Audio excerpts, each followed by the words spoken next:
Recording by Supriya studio Madhepura. Presented by Supriya music. तुमसे मिले DJ लाल बाबू खातिर एलिया रे जान घरवा से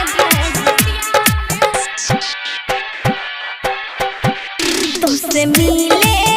खातिर एलिया रे जान घरवा से भाग के तुमसे मिले खातिर एलिया रे जान घरवा से भाग के चुपे चोरी से घर के ओरी से चुपे चोरी से घर के ओरी से सब लगवा के छोड़ के तुमसे मिले खातिर एलिया रे जानो घरवा से भाग के तुमसे मिले खातिर एलिया रे जानो घरवा से भाग के चुपे चोरी से घर के ओरी से चुपे चोरी से घर के ओरी से सब लगवा के छोड़ के तुमसे मिले खातिर एलिया रे जानो घरवा से भाग के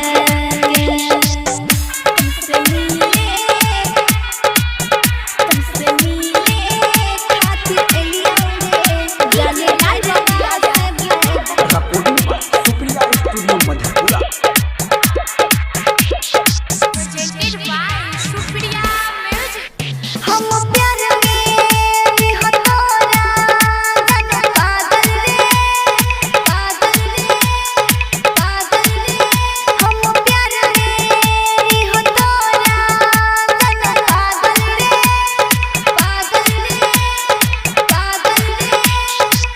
तोरा खातिर रात भर हम जागल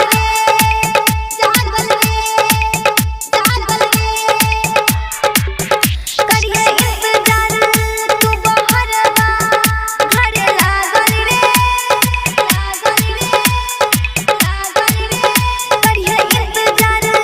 तू बहरवा घरे लागल रे